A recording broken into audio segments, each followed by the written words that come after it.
Okay, for the second part of this cartoon portrait, I'm going to show you how to make eyes. Now, with this is going to be a part of the project where you can really branch off and do your own style. You can do really anything you want. If you want to make your character look like they have, Rick and Morty style eyes with the little weird pupils, or, Family Guy, or any kind of look you're looking for, any particular anime you're interested in, whatever you want to do.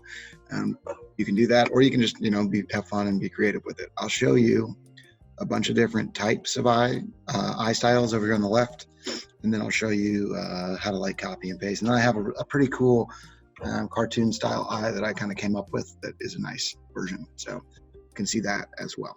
Okay, so here we go. When you're making eyes, it's very easy. It can be anywhere between very easy and pretty complex.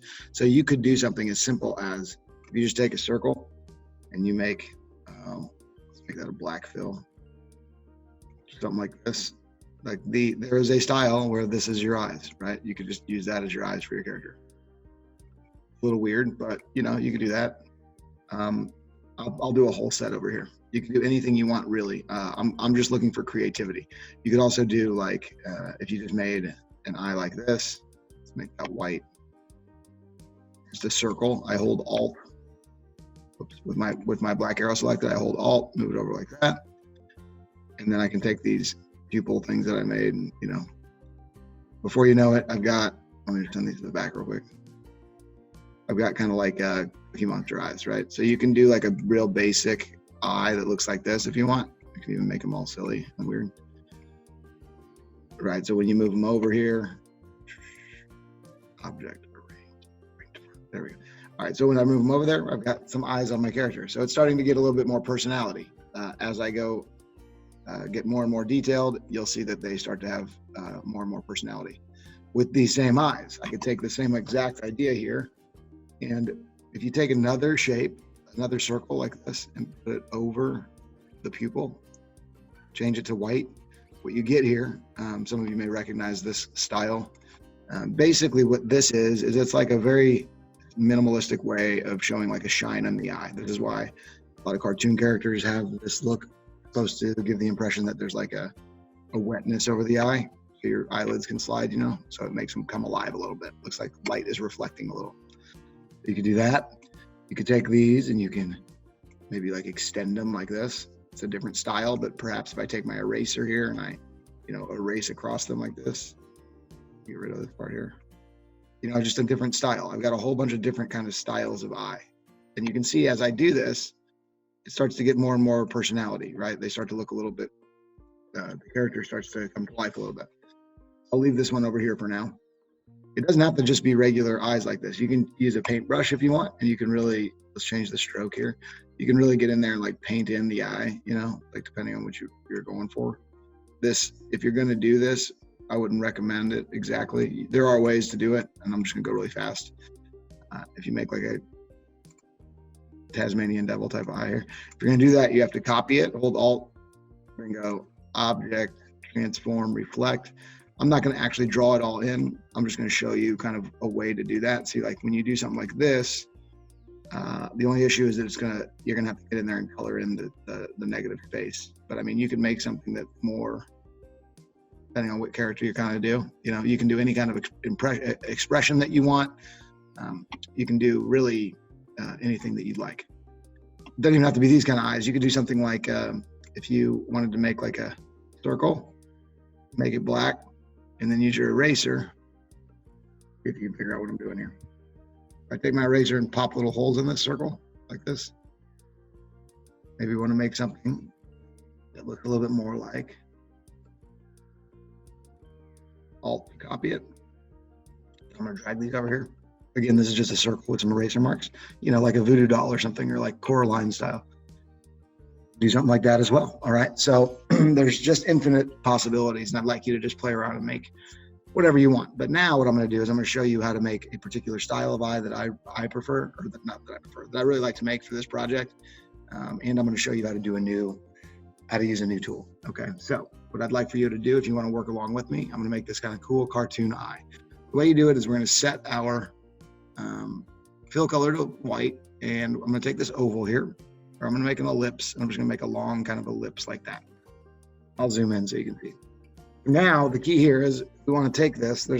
Take this and convert it into an eye shape. There's a way to do that, and that is like this. If you click on your white arrow, you might remember this from previous videos, and then you double click on one of these anchor points, or actually you just have to single click it on the left side here. See what I did? That white arrow, clicked right here. You can go up to the top here where it says convert. You've got the convert corner. There's a round edge and there's a pointy edge. If you click the pointy one, it will take that round edge and it'll turn it into a point. So then you can do it to the other side as well. Click on the white arrow, click on the side anchor, and then go up here to convert that angle into a point like that. So what you get there is you get that eye shape, or like a sort of minimalist eye shape. So now what I'm going to do is I'm going to take my ellipse tool again. And if you bring your mouse to the middle of this shape, you'll see that it helps you find the middle. It'll say center. Now here's a new little fun trick when you're building shapes. If you hold shift, obviously because I want to make a circle, if you hold shift, it'll make a perfect circle. But if you hold shift and alt at the same time, it'll make a perfect circle. You see how it changes? But it'll build it out from the middle so you can keep things centered. So holding shift and alt at the same time is a pretty useful tool. And so I'll give that like, voila. So there's a circle centered in the middle of an ellipse. And then if I do it again, I move my ellipse tool to the middle, hold shift and alt again, build it out from the middle, and you can do that.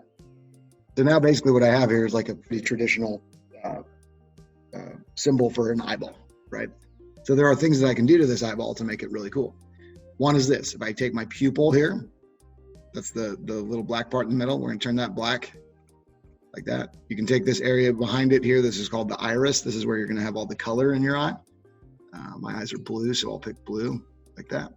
Now it's starting to look cooler and cooler, okay? So now, something that you might think to add a little bit of detail to the iris. So if you actually think about your eye, or you look at your eye in the mirror, you'll notice there's like streaks that go down towards the pupil. All like from your iris, they come in like this. You have streaks that go like this. Okay, but I've got a cool kind of elegant way to do this to make it look really nice. If you go to your star tool, hover your mouse directly over your pupil like we were doing just a moment ago with shift and alt. Or don't actually hit shift and alt, just click a single time and then change the amount of points on your star to like, oh, I don't know, say like 15 or 16. And when you do that, you're gonna get this kind of cool thing.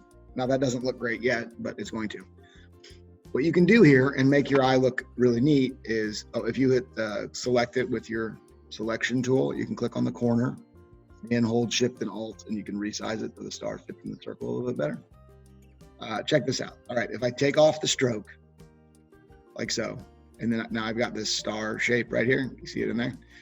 If I double click on my fill color here and just make that color slightly darker or lighter, depending on what you want to do, like maybe something like this, and I'll go a little lighter, like that, you'll see that there's some contrast there.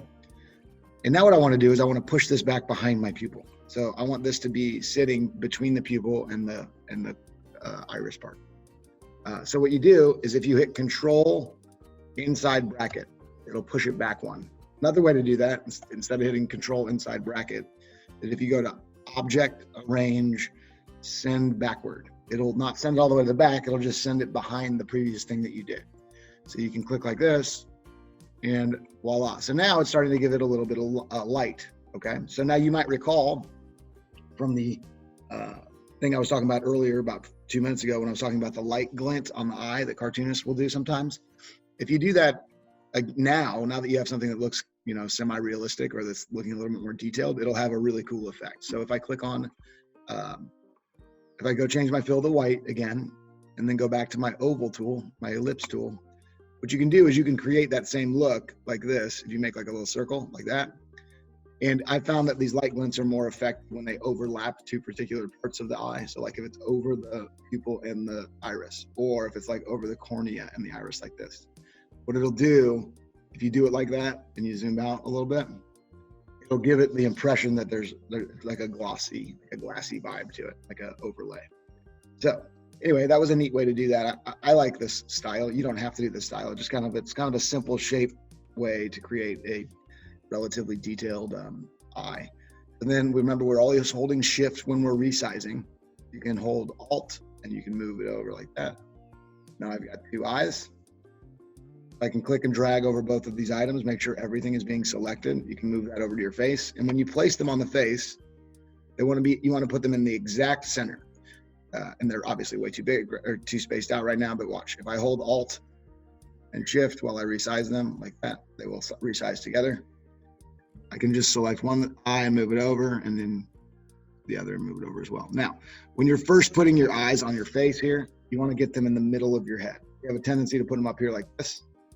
That's not going to look right. It looks actually okay right now if you were to make like a big nose and mouth, but we're going to have hair on this face. So eyes are actually exactly in the center of your face. It's going to look like a huge forehead at the moment, but just keep in mind that our hairline is going to be like right here-ish, you know. So this is the way to do it. It's going to look a little weird. It's going to look like you have like a cranium on top, like a big old bald head, but don't worry about that right now. So that's how you would make eyes. Okay, so that's one way to make eyes, and you can use any style that you want. Next time I'll show you how to make eyelids and eyebrows. I'll also show you how to do noses and mouths. So we'll continue with that. But for now, if you can just get really cool, interesting eyes on your character's face, you can, move on from there. So join in next time where I'll talk about facial expressions, and we'll talk about incorporating eyebrows down, like different eyebrows and different mouths can create different expressions. We'll get into facial expressions next time, but for now, I just wanted you to get some eyes down on your screen here. Okay, I'll see you during the next video. See you later, y'all.